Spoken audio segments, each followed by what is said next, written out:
See, like out there though, what's the like? Because I envision it to be a lot of fake tits and fake ass and fake lips. I saw. And what's the things that they put in their teeth? What do they call it? Veneers. Veneers. Yeah. That's how I visualize it. Veneers, fake tits, fake ass. It's not, you know. And acrylics. You get some fake asses. Is it? Yeah. I think it's more fake people than anything else. Okay. Like proper fake, but it's alright though. It's LA. It's LA. It's a fabricated place, isn't it? Like everyone there is a model or a actor. Yeah, like it don't feel. Or... It doesn't. Like I've never been, so I'm talking from complete ignorance. I'm just trying to get an understanding.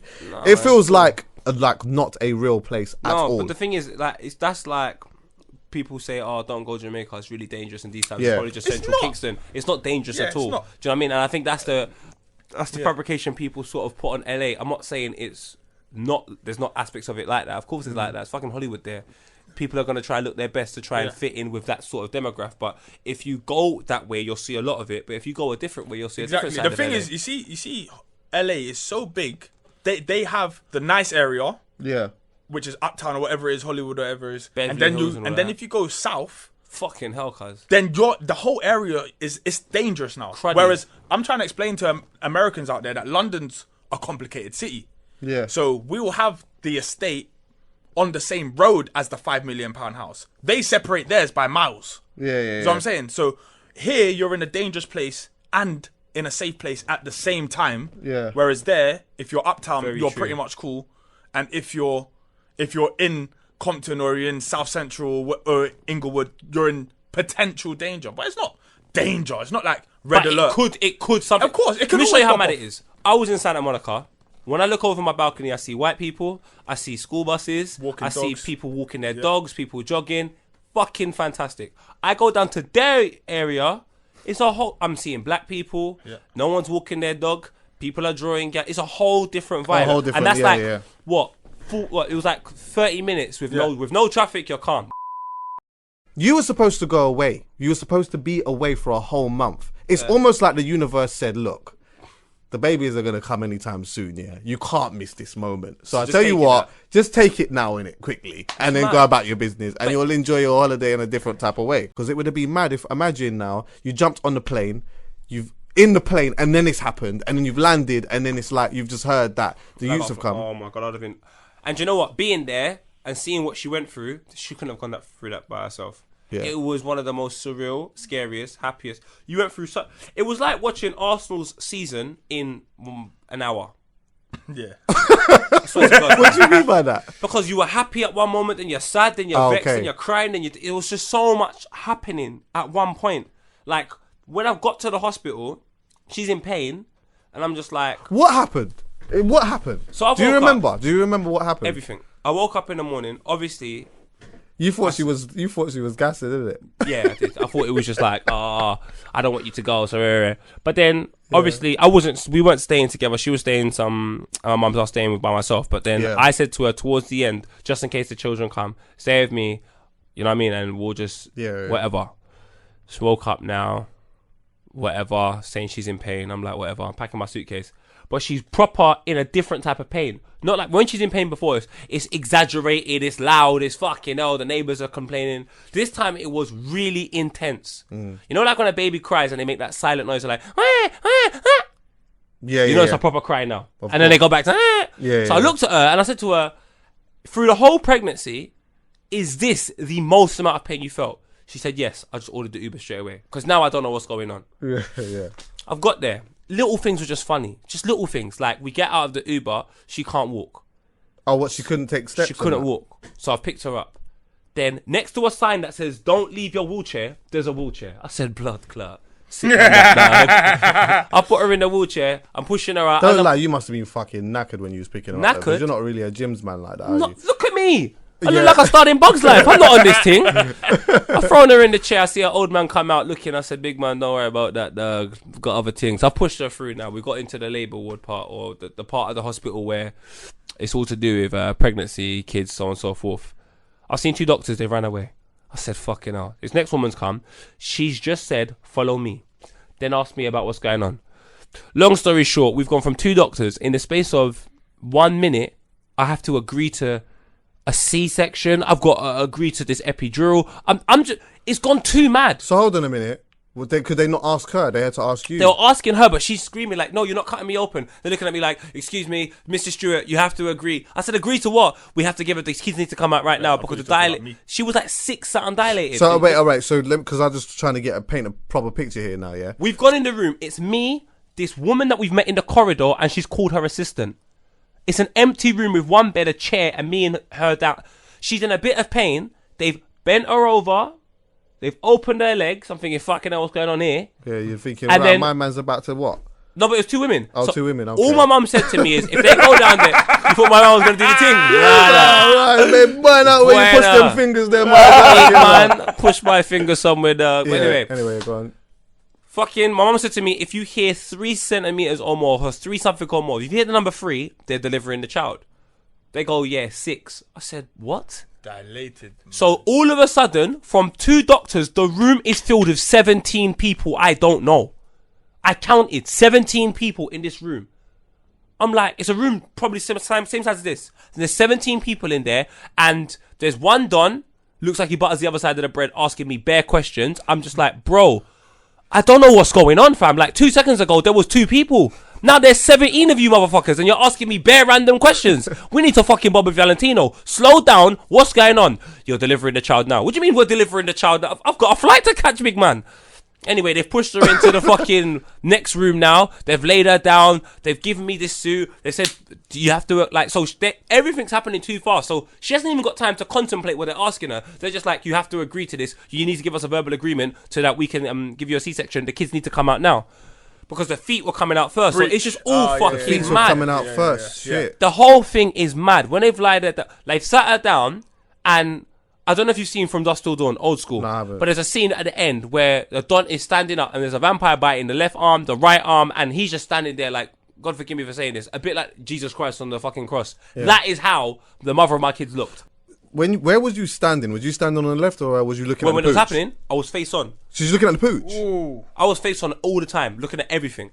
Jesus Christ. You see the feet coming and all of that shit? No, remember, they've given her a C-section. They've cut her stomach open. Yeah. So then the part that became...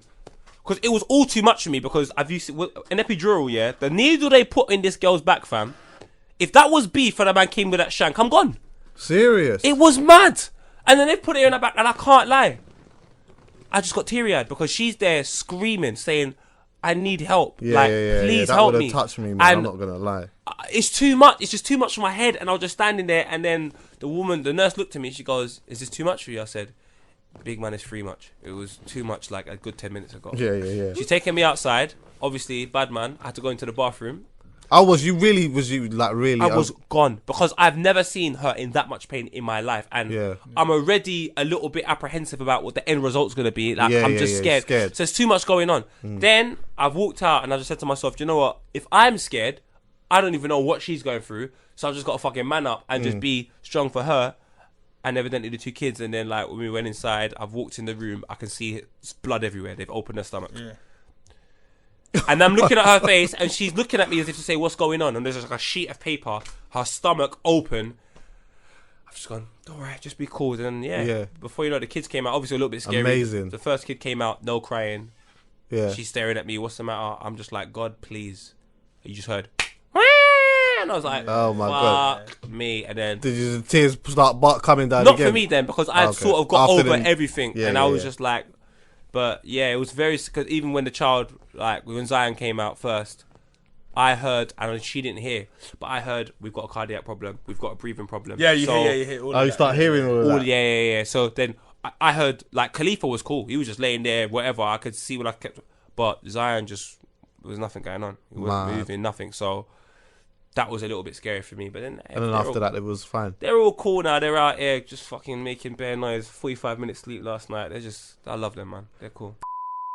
You see, like, women get broody when they see, like, newborn babies and that. I can officially say men do too. When I see, like, recently I've seen, like, dudes, especially like yourself or whatever, having kids now. These times now, I'm starting to think, like... conversations that I have with my brethren are funny now because, like, I got a few friends that ain't had kids yet now, yeah? And when they're seeing other people have youths, they're starting to look at candidates of, like, like, Can I breed this thing? Nah, don't Can I think breed like that that. thing? You start looking at like girls that you were chatting to before that like you, and you start thinking, you know what? Yeah, she'll do. Yeah, should I just breed this? Do you know why she won't do? And I'm just take it from me. Because she's got to be in your life for a minimum of 18 years. Yeah, I know. Now, I can't take 18 minutes with half of these girls. So 18 years is a commitment. Fortunately for me, I think it's just the emotional side of a man speaking, which is just... It sounds ridiculous, innit? It's ridiculous. You see somebody and you think, oh, you know what? Boy, man's getting a bit old now still, you know, I could just breed this one and I could just go on docs, fam, and just be a single parent. Like, it's just not worth... It's not worth bringing a child into the world based upon that. Genuinely, as a man that's got 2 kids now, I genuinely wouldn't advise someone to be like, well, I just want a kid, fuck it, she's alright, she's good looking, she's got a job. Like, no. At least have some type of connection with a woman. Because it has a bearing effect on everything. I feel like if I didn't have a connection with my baby mum at some point in our lives, them children wouldn't have come when I was going to fucking America. Yeah. I feel like nothing would have happened the way it was meant to happen because it just wouldn't have been right. Like, you need the right ingredients to make a great meal. My kids are buff, cuz I can't lie. I need to see them. I ain't seen them yet. Do you know what it is? These girls are realising now that if they haven't had kids by a certain age, that they're pressing the panic button. Don't look at me. I think everyone... Do you know what, though? I think... Not everyone, but I feel like a large percentage of people at a certain age are pressing the panic button, and that's a recipe for disaster. Yeah. Because before you know it now, as I said before to you, I got brethrens out there that's saying, you know what, boy, I need to breed something, you know, I might go Thailand, go grab me something or whatever. What? Or don't make it seem like you're getting Tesco's for a fucking tikka masala, big man. This is fucking child, fam. Yeah, but certain men are just like looking at the easier option, innit? Boom, I go That's Thailand. harder. I go Thailand. No, it's not. It's calm. You go Thailand, grab a thing, breed it, come back to the country, and then obviously she can't leave because human rights and that. Yeah, but she could. You get me? And you know what? They're looking more on the perspective of, if I grab a Thai thing, then it's going to be less aggro. She's not argumentative. She's calm. Naturally, she'll clean she's better. a server. You know what I mean? So what are you gonna be? Nah, cuz grab some Thai weed and wear a fucking tie and go find a girl. The only thing is, you might do that and then you end up you might be a lady boy, which would be absolutely a monstrosity. But and you're trying to breed a lady boy, that'd be mad. Back to the point I'm trying to make here, that's just an extreme. But if you've got a bunch of girls and guys in this country here that are all feeling broody and they're all pressing the panic button, then you're just going to end up having people that's just having bare youths in the complete wrong situations, and with people that you don't even have any level of compatibility with whatsoever. That's dangerous. That child got conceived in a certain amount of emotional state that I think you should sort of be having towards somebody if you care about them and if you're going to have a child. So that's why I think everything's gone perfectly the way it has. Like, I had twins, like the 2 boys are gorgeous, they're healthy, they're like, do you know what I mean? The reason, I just feel like because everything was done, we tried to do it in the right way. Yes, the situation is not exactly what it could be right now, but and that's not an unfortunate situation because now we're still amicable with each other. We still look, you know, everything is in the best interest of the kids. Why do I feel like that people can only really have a baby under the circumstances of them being in a relaxed situation with their partner, or it being with somebody that they just don't want to have a kid with? Would you not say that your situation was kind of relaxed with the mother of your child at that time? It's not like you weren't attracted to her, you hated her guts, it was a drunken night. Because remember, enough people that I know, there's like a balance between people in my generation anyway, that have either had a kid they might not have been in a relationship that was stable, but it was just a calm thing. They were getting on with each other. They were beating. They've had a youth. They had a youth. Or it's a thing of, you know what, boom, I just went out one night, slapped the thing, whatever. And then next minute now, you got a flipping phone call talking about she's 7.5 months pregnant. But there's people that I know that are in a relationship that's like, you know what, I want one now. And it's just not happening. Yeah. Fam, it's just luck of the draw. I don't know. All I know is this, fam. As a man, I can tell everyone, and please, watch who you make your baby mum. Just watch who you make your baby mum. It can't just be a girl that's pretty.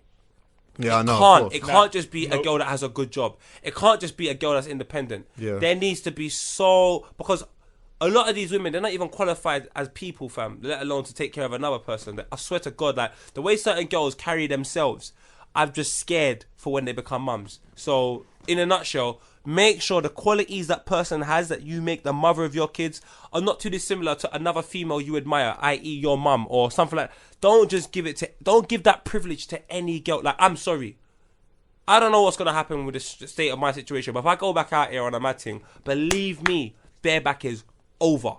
No girl that I can just randomly beat can have my child. Yeah, that's no fucking way. You know, I've always been good out here with my youth. I got two things to say on it, actually. So vice versa for women as well. Be careful who you choose as your man, because there's a lot of whatless men out there as well. Yeah, that's just like I don't even know how you can't look after your kid. I don't know. After looking, I always don't wondered get it. that. Yeah, I find that mad. How somebody could have a you and just not even. I know that you have a qualm with the girl. What's that got to do with the child though? But like, I couldn't have a part of me out there and not even want, even try. Mad. Like, I can't explain it, but as soon as you have a child, yeah, you realise that the love for your girl, is some dibby love.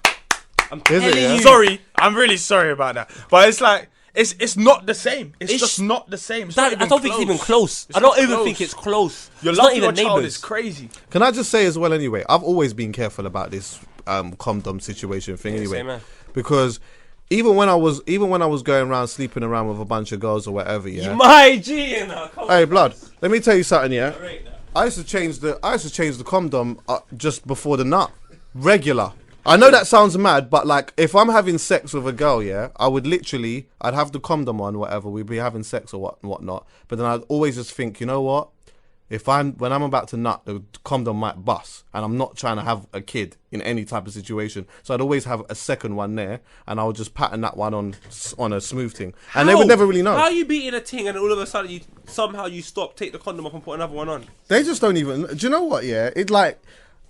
Without getting too technical, you could just be macking whatever, just because I'm a mover. I'm not I'm not just one of them. Big son, I'm not one of them. Mate. Listen, I'm not just a missionary, Don. Like I'm on this side of the bed, grab the legs, go over here, fling it there, do that. So when I'm doing all of these things, when I go and just get the dom, like if I just get up and I just go and switch the dom, they're not really thinking anything different. Because they've seen you move wild in this bedroom. Yeah, because I'm just moving about. I'm moving from this side to that side to here, there. So my thing was always, you know what? Like I'll go, if I'm going and I know I'm going to have sex, I'll bring 2 condoms with me. Just as I'm about to nut, I'll just switch the dom and then put the second one on, and then boom, I'll just nut, and I know 9 times out of 10 it's cool. Because it's horrible when you sleep with somebody. Yeah. Nah, man. Have you never had a condom that's broke? No. Never? Never. Have you? Bro. You've never had a condom that's broken? Has any of you, man, had a condom that's broken? Bruv, come on, bruv. I've never had... Bro.